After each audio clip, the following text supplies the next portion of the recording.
મોआ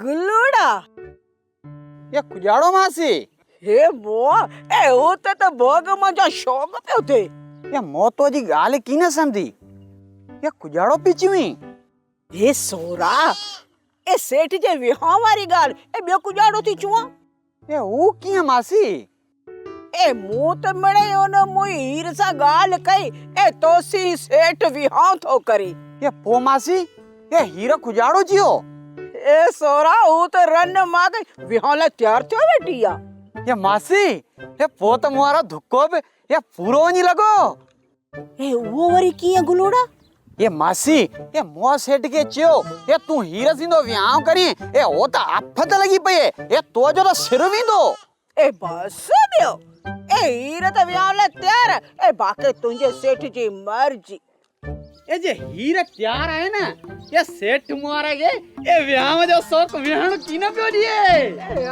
ये हाओ ए तो पोइ न जो विहां करायूं न ते भाई खुश थी वजन खुश ये मासी ये खैर जे कम में ये केड़ी अवेरा ए आऊं त जो आज वनी ते हीर सा गालाया ये तू भले वञ ये आम हीर ही वंदो ये सेठ के खुशखबरी बुधाया वज मुबारक दी आओ आओ अदा रमू जी अदी साइण तू मुझे हिक गाल ध्यान सां ॿुध हाउ साइण सुना ही माई मूमल ऐं डॉक्टर चनेसर के मारण जे लाइ पक्को प्रोग्राम करे वेठा आहिनि। हाउ साइण हाउ एड़ी गाल त तो मुख अग में भी सुनाई हुई।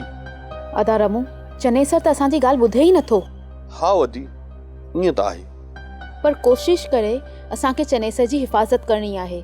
इहो मूं ते बि फर्ज़ आहे ऐं तो ते बि, छो त तूं हिन घर जो हलाली ऐं वफ़ादार नौकर आहीं। हाउ साइण ई गाल मुख इलाही ऊंझी पई लगे पर साइण गुजारो करया मुझेरी त मञे ई की नथो। ऐं ॿी ॻाल्हि इहा त चनेसर जो रवैयो हिन पूरे थर जे माण्हुनि सां सुठो नाहे। हाउ अदी साइण इहो त आउं बि ॾिसां पियो। अदा रमू सभु माण्हू चनेसर जे मरण में ख़ुशि थींदा। हाउ साइण ई गाल तो जी सच्ची जे इएं थियो त माण्हू मिठाई विराईंदा। रमू तूं मुंहिंजो साथ ॾे, पाण हिन मसइले जो हल ॻोल्हे वठंदासीं। हाउ साइण आउं तो से ॿधल आहियां, मुख जंहिं बि वक़्त ते सॾु कंदीअ न त असुल हाज़िर थी वेंदुसि।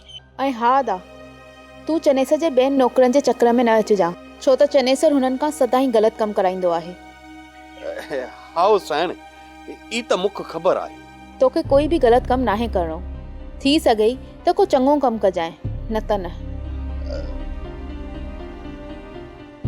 साइण हिते चनेसर वटि हेको कमु चङे रूं कयो हो। हा हा चओ।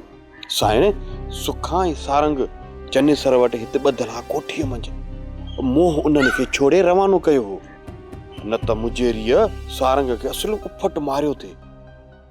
सोप सीरियल सारंग जा तमाम एपिसोड्स ॾिसो HD क्वालिटी में। विजिट करियो असांजो YouTube channel Sindh TV HD drama.